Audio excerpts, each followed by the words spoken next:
कुमार जी, माननीय Sujit Kumar ji. Thank you, Deputy Chairman, sir.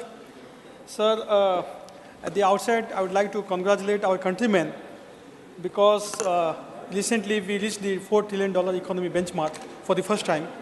And sir, we have become, it's well known that we have become the third largest economy by purchasing power parity index and the fifth largest economy by market exchange rate. Sir, we have amply demonstrated to the world our inherent strength facing the twin challenges of the Russia-Ukraine conflict and also the COVID challenges. Sir, we are all set to achieve between 6.2 to 6.5, 6.8. We can debate on the numbers, but very healthy growth numbers in FY 23-24. Fastest growing economy. Many speakers have already spoken about it. We are the fastest growing large economy in the world. And sir, we also are very likely to become a $5 trillion economy by 2027. And sir,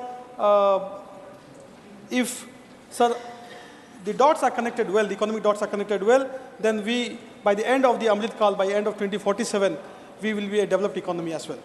Sir, now this is possible, sir, if, as I said, we connect all the economic dots properly. But in my view, sir, there are three things that the government needs to focus on to achieve these goals and the vision. Sir, first and foremost, fulfilling the aspirations of our citizens, particularly our youth and women, and I'll elaborate on it at length. Secondly, sir, boosting the MSMEs. Sir, today, Honorable Member Lakshmikant Bajpayee also during 0 hour spoke about the need to protect and support our MSMEs. And sir, I'll second him. I cannot agree with him anymore. Sir, we need to strongly boost our MSMEs and give impetus to our job creation and entrepreneurship. And third and foremost, sir, is the need to focus on education, innovation, and R&D.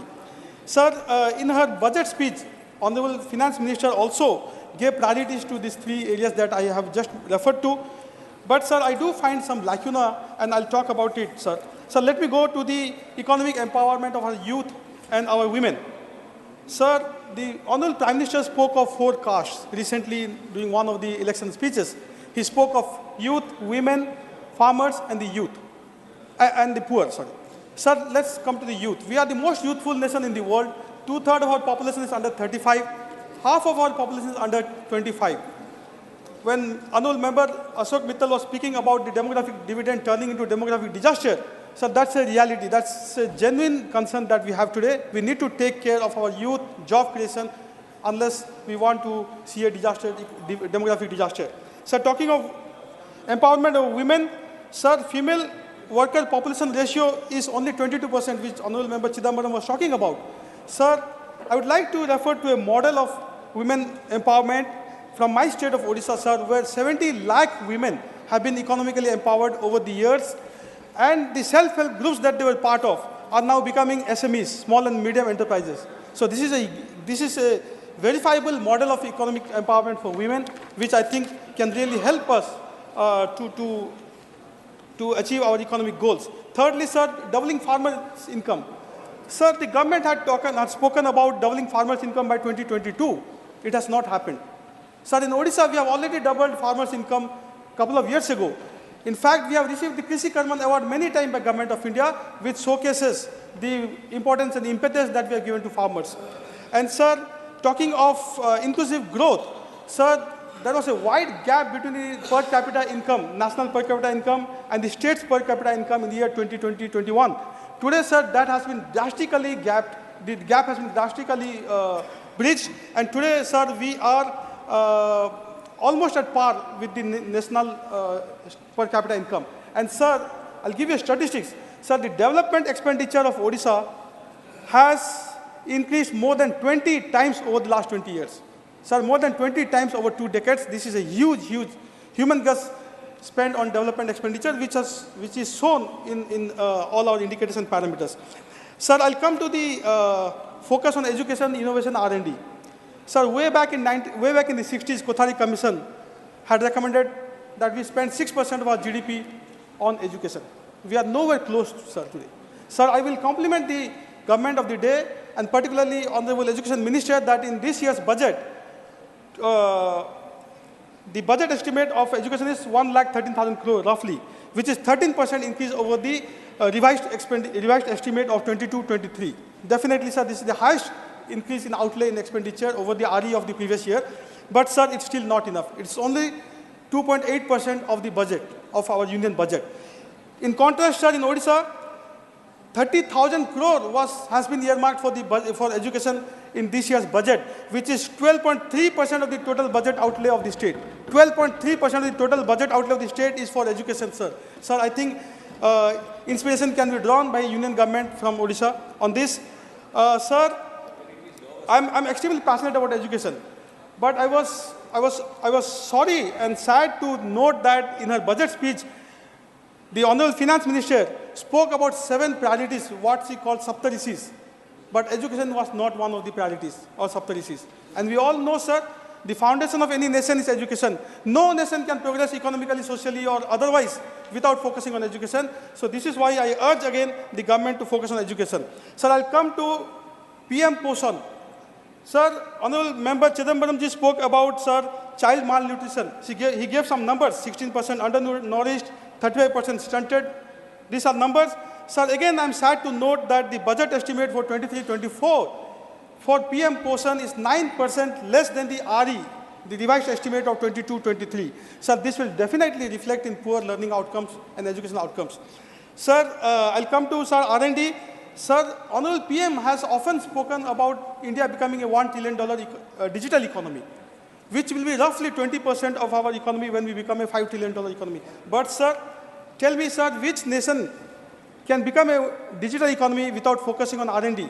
And today we spend only 0.7% of our GDP on R&D. Comparable numbers, sir, Israel 4.9, US 4.5, sorry, US 3, South Korea 4.5, China roughly 2, we are only at 0.7.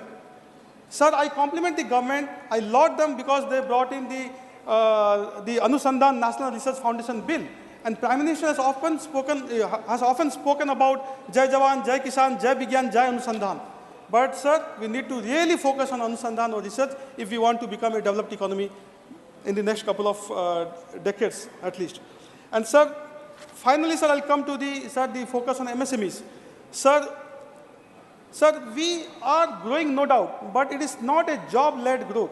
Sir, I'm afraid that is becoming a job-less growth. Sir, that is because, sir, our focus on MSMEs is not to the extent what it should be. Sir, today MSMEs are crying for capital. They do not have access to capital. Sir, there are statistics, sir, that if the loan amount is less than 1 crore, then the default is roughly 1%. But if the loan amount is more than 100 crore, then the default is over 40%, sir. So who takes loans over 100 crores? It is the large enterprises. But the MSMEs take loan less than 1 crore and their default rate is less than 1%. But still, sir, we have not done justice to our MSMEs by giving them access to capital, by giving them access to technology. So, sir, I'll again urge the government, sir, MSMEs are the job creators of our country. They create wealth for the nation. They contribute 30% to our GDP. Sir, they roughly create 123 million jobs. Sir, that is roughly 12 crore jobs. Still, we are neglecting our MSMEs. Sir, if we have to really focus on the economy, then we need to focus on the MSMEs because, sir, finally, sir, since you have, sir, since my time is over, sir, I'll just conclude by saying that, sir, India, that is Bharat, is a union of states. So if we have to grow socially and economically, then we need to take the states along. And this is why, sir, my Honorable Chief Minister, Sri Naveen Patnaik, has always believed in the philosophy of cooperative federalism. Sir, for him, empowering the 4.5 crore Odias socially and economically has been his highest duty. And this is why, sir, he has been appealing in various forums through the parliament and otherwise that, sir, we need support from the government of India Honorable Sujit Kumar to better our tele density, to better our railway density, to have, sir, more funds which we are Please conclude. Please conclude. Sir, I'm concluding, sir. So this is what. Sir, the Honorable PM has spoken about Purvodaya, which is the rise of the East. Sir, how can we have Purvodaya unless, sir, states like Odisha are supported economically by Government of India by, sir, giving us the funds that are due to us, by, sir, giving us the tele density, the highways, the banking facilities that we, sir, badly need. Thank you.